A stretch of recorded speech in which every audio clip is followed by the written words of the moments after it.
Good morning, administrators, faculty, staff, family, friends, and of course, the wonderful members of the Perelman School of Medicine class of 2016. Looking back, our medical school journeys all began the same way, with a nondescript email informing us that our application status had changed.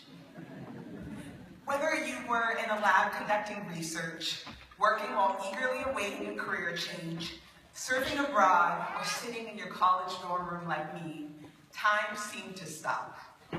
My heart raced as I nervously typed in my login information and found a faded word in big bright red letters at the top of the screen: accepted. It was only 7 a.m. Pacific time, so the best I could do was flap my hands and cry, saving my screams until at least after breakfast. I sent a screenshot to my family to share the news. My younger sister replied, "I don't get it. Why are you excited about a no-name school?" When we matriculated, Penn Med had recently become the Perelman School of Medicine at the University of Pennsylvania, and the announcement of a $225 million gift from the Perelman family promised to support and enhance our education. We arrived 165 strong, with each person bringing a unique set of experiences. Our differences actually served as a foundation for us to learn from and with each other. When the learning team made mention of obscure detail from a lecture slide with photographic level memory, we were encouraged to think collaboratively, not competitively, appreciating our classmates' talents without doubting our own. In the face of increasing academic demands, we learned to prioritize what matters most. 3 years after my sister was diagnosed with Hodgkin's lymphoma, my family learned that she would need a bone marrow donation, and shortly after starting medical school, I learned I was her match. Suddenly, the mountains of Module 1 were put into perspective as I focused my attention on my sister and the days ahead. I am incredibly grateful to you, my classmates, for your support through that experience and her full recovery.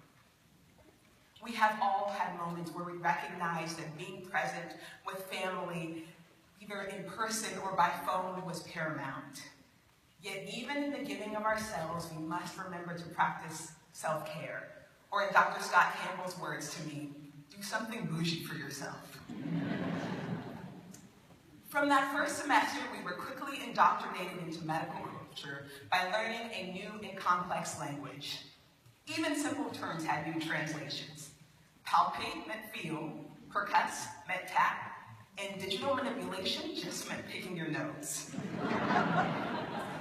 As medical words filled our lexicon, it seemed our college English vocabulary slipped away. I lamented to one of my college friends, "I just don't feel," what's the word? Ironically, the word articulate had escaped me.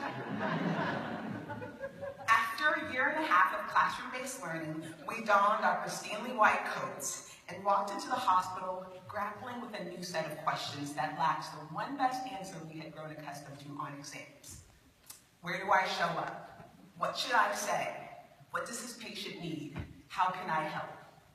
Each rotation, and even each team, had its own set of expectations that we learned through trial and sometimes numerous errors. For example, while snacks are necessary to last through hours of medicine rounds, I learned the hard way that celery is a pretty poor choice. After my first bite, the entire team stopped talking, turned their heads towards me, and my attending sighed with relief, "Oh, I thought you fell." Yet we were also filled with memories of patient encounters we will never forget, from assisting a birth on the labor floor to sitting with a patient as they received a terminal cancer diagnosis. We must never, no matter how many times we bear witness to these experiences, we must remember that these are our patients and their families' unique reality.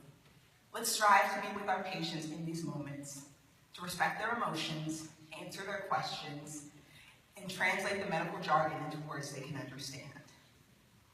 From the same medical training, we discovered vastly different interests.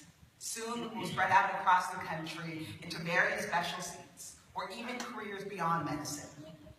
Between the sigh of relief that medical school is finally over and the gasp that residency will soon begin, Let's take today to pause and reflect on the significance of this achievement.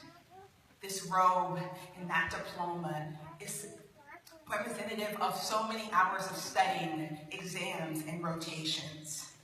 Sometimes we felt like we had it all together, and maybe sometimes we feared that it would all fall apart. Yet through the ups and downs, we made it. For my fellow Type A people, we can finally check graduate from med school off of our mental to-do list. This is actually my second time on a medical school graduation stage. In 1992, when my father graduated, he and his classmates walked across the stage with their family to represent the team's success. I walked behind him then and continued to follow in his footsteps, even matching into his field of pediatrics. We all have a village that helped us, that validated our desires to be doctors, encouraged us through each stage, and reminded us of our resiliency when we faced seemingly insurmountable challenges. I actually called my dad crying after receiving my first general chemistry exam grade. Will I get into medical school if I get a B? Amused by the ridiculous nature of my fears, he replied, "It won't kill you." But when my crying only increased, he slowly and deliberately stated, "You will be okay. We will be okay." As the increasing demands of training threaten our confidence, let's reflect on all that we have overcome and use those experiences as lessons for moving forward. Perseverance, not perfection, is the key to success. We leave Perelman with an incredible gift. Simply by having MD on our business cards, our voices, especially when united, have power. Use that privilege to speak on behalf of those who society has either ignored or silenced and promote change in broken systems. It is also a gift to the people who invested in us. Pay it forward to aspiring physicians, especially those with less resources or opportunities. Finally, our MD is a gift to the many patients we'll interact with for years to come through compassionate care, medical knowledge, and technical skill. Cherish the tremendous potential of this gift, and please use it to its full potential. Congratulations to my fellow graduates, and our sincere gratitude to all who made today possible.